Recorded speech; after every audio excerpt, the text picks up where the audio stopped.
What's up, YouTube? Welcome back. We're back with another video. Y'all know y'all been liking this classroom style setting stuff, so y'all know we had to bring it back. Definitely. So today we're going to talk about situations where a driver or drivers, if you're team driving, pulls up to a receiver and simply won't get unloaded. So make sure you guys stay tuned, hit that like button, hit that subscribe, and drop a comment if you got one for us. Right, and share too. Get our Definitely. content. Trucking out the box. Trucking out the box. I've been trucking out the box. I've been trucking out the box. They be asking me all the time how I get the guap. I've been trucking out the box. Yeah, trucking out the box. I've been trucking out the box. I've been trucking out the box. So, as you can see from the title, they wouldn't unload me. This happens, believe it or not, you guys, a lot in the trucking industry. One of the main reasons that this could happen to you is by simply not securing the load. So let me talk to you guys about what I mean by securing the load. As you guys know, especially my drivers that I dispatch or drivers that have worked under my company, we don't touch freight. No touch freight. However, some drivers, especially in the beginning with new authorities, they think that no touch freight means backing up to the dock, letting the shippers come into the truck, load you guys up, and shut you out and you get going, right? If only it was that easy. You as the driver or you as the company owner is always responsible for securing your own load. Yep. And what we mean by securing your own load is, you know, with your straps that you have, your load bars, whatever you may have in your truck, blankets, anything, you gotta strap down your own freight. They'll load the truck for you. If it's no touch, they'll load the truck for you. But after they load you and everything, you still have to, if you can, go in the back of your truck, make sure all your stuff is there, all your pallets, make sure the count is good. And then after that, strap everything down and then be on your way.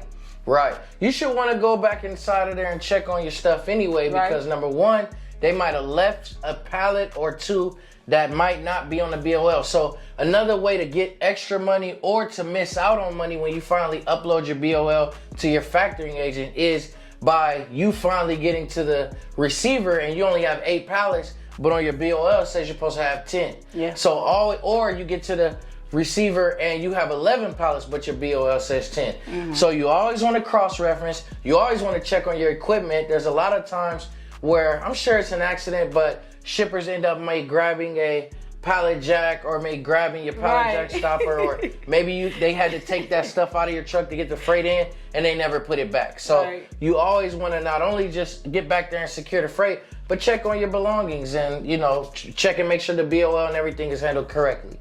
Very, very, very important. So just always make sure when you guys are backing into these shippers and you're backing into these docks, yes, it might be touch freight. However, you as the owner, like I said, is responsible for securing your own load. Right. So make sure you guys do that, okay? Another big reason why something like this may happen and you may end up in a situation where the receiver doesn't unload you is because while you were along the route, you forgot to check on your load.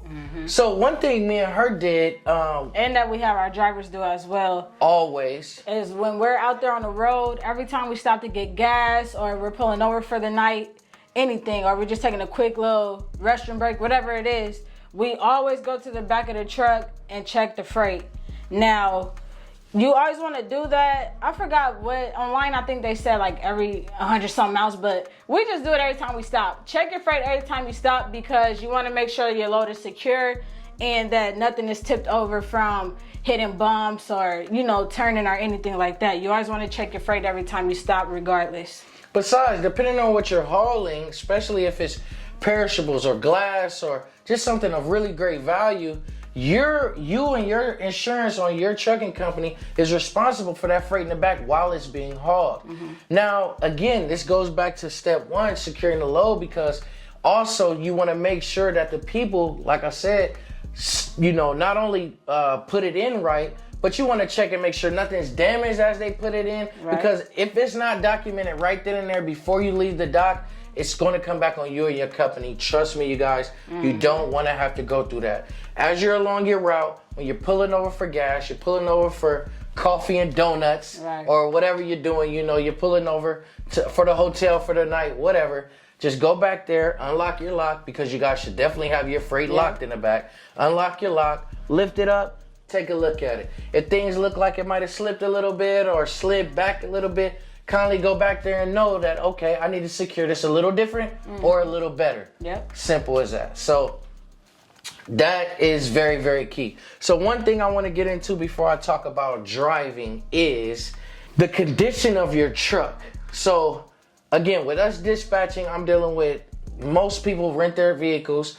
Some people have their own vehicles. Some may be newer, some may be older, whatever, right? Depending on the condition of your truck, I've had drivers, let alone not get unloaded. I've had drivers not get loaded due to the condition of their truck. I've had shippers go in with a tool or some type of special gadget, and they're saying, oh, nope, you got a leak right there, and I can't have water touching my freight. I'm gonna have to, deny you, and they're gonna have to find another truck. So always test your truck out. See what kind of, be patient when you're getting a truck, even if it's a rental. This is something that we've done. We've turned down rentals, no problem, due to the condition of the truck. So don't be afraid to do that as well. Same thing when you're buying or you're leasing.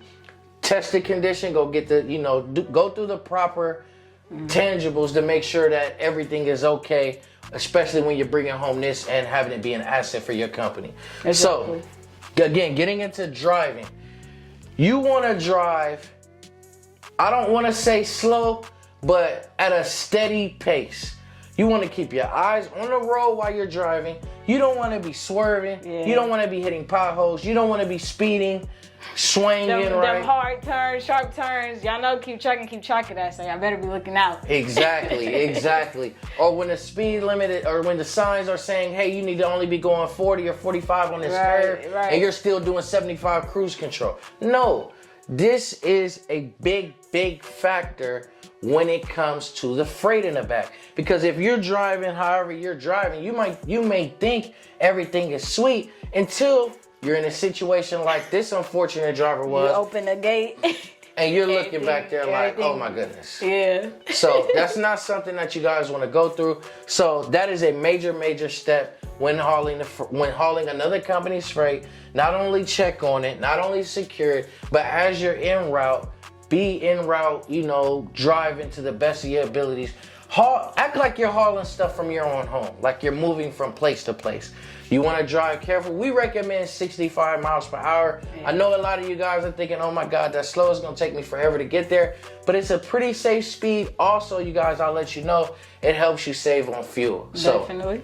So if you get better miles per gallon, that's cutting back on costs, and that's always good for everybody. Yeah, and I just wanted to add, just keep in mind when you're driving that it's something in the back, like you got freight in the back, you're hauling freight, because sometimes it is easy to forget and slip up. Like me, sometimes when I'm in the box truck and I have my phone playing, I have a video playing. I don't watch it or anything, I'm just listening. But that takes your mind off of what's in the back. So just keep in mind there's always something in the back, and drive safe and carefully out there, because you don't want none of this to come back on your company and you have to file claims and all that. You don't want to have to do that. You guys do not want to get into that type of situation on behalf of your company. Now, with this video, I also want to touch on something that can happen if you do, let's say you do pull over at a stop and you having to lift it up and it's all bad back there, right? This has happened to me before. I don't think it's happened with us, has it? No, it haven't happened to us personally, no. Yeah, but when I was training a driver and the driver was driving, we went back there when we finally got to the receiver, and the pallet was tilted a little bit, right? So this was some pretty heavy stuff, and there were 2 pallets, and this one tilted over onto the next one. So it wasn't nothing you could just push back. So this is an option depending on the receiver. You can completely break the pallet back down and build it back up. Depending on what area, usually nationwide, there's also places that do that for you, but they are gonna charge. So let's say the pallet was wrapped wrong or whatever. Again, something that you'll know before you even leave the shipper if you're securing your load. Right. But let's say you find out last minute, everything was kind of wrapped wrong. There are places in different areas throughout the country where they specialize in stuff like that, and wrapping freight and rebuilding pallets, giving you new repalletizing. pallets. Yeah, different things like that. So that is something you can do. If you're able to do it on your own, there's been times where, and at first we didn't understand it, but there's been times where we've pulled up to shippers, and shippers have given us big rolls of saran wrap. Right. They've tried to give us pallets. They've tried to give us extra pallet jacks and things like that. And now I understand why. It's because, okay, hey, anything can happen while you're over that road. So being able to rebuild your own pallet, as long as everything is everything, it's okay. So this driver had an older truck. The older truck was giving him problems. When he pulls up to the receiver, the equipment in the back was wet. Yeah. He lifts up the back, he goes to unload it. The receiver is completely telling him like, hey, that stuff are little, these were little ketchup pouches, containers. So he's telling him like, hey, I gotta use that stuff for food. I don't want any of that. Now, these containers were individually wrapped, and the wrap were in boxes. The outside of some of these boxes were damaged. I'll be honest, the product was unscathed. Nothing was wrong with the product, but the boxes they were in, some of them were messed up. Yeah, I believe it was like the first 2 pallets. They were wet, and then I think they was tipped over a little bit. Yeah. So yeah. Due to not being secured. And when I spoke with the driver, he told us that, in fact, the shipper is the one who secured the load. That's when I advised him, hey, you're responsible for your own freight in the back. You always want to make sure that you get that handled. So what he ended up doing was, I believe, he ended up being completely denied that day. Yeah. I looked at the stuff in the back. I said, I'll be honest, they denied the whole truck. So just because one pallet, one box, or whatever may be ruined, they're gonna deny the whole truck. I believe he attempted to look for places that repalletized pallets. So that's what he did after he left the receiver. And they came back with a verdict of him being able to deliver the next day. He got very lucky. Yeah. He got very, very lucky that morning. And then they tried to blame it, the receiver tried to blame it on, the staff that was working at that point in time. Right. And say, hey, we would have took it. But still, it was a great lesson learned by the driver. So, didn't want this video to really be too long. I did want to give you guys something this week, another video. We're going to be making a lot of videos for you guys. If you guys like this and you want more informational videos, please hit that like button. Please hit that subscribe. Leave a comment and let us know, if you like this. Anything you got to say, drop it in there. We'll get back to you. Yep. Also drop what other content y'all want to see that's informative as well. So we'll take all that into consideration, and who knows what we might drop. Y'all never know. Right. Until next time, y'all. Until next time, y'all. We trucking out the box. Stay tuned. I hope to see y'all at the seminar. And we out of here. Yeah, make sure y'all catch us live too. Every Sunday we go live. At 4 p.m. Pacific Standard Time, 7 p.m. Eastern. Legal weight when we pass the cops. Starting up companies trying to motivate the trenches. Now unless you be spending money, you can't be in my business. I'm on the road right now. I'ma hit you when I'm finished. What I'm making, you can spend it in a year. I'm really gritty. I stayed down, they didn't listen.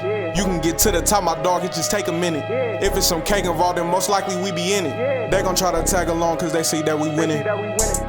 Brody pulling out the lot, and he got a load, about to hit that road truck out the box. If you hit that number, we gon' pull up to your spot. They bring them in, we hit that road, let's get this guap. Trucking out the box. Trucking out the box. I've been trucking out the box. I've been trucking out the box. They be asking me all the time how I get the guap. I've been trucking out the box. Yeah, trucking out the box. I've been trucking out the box.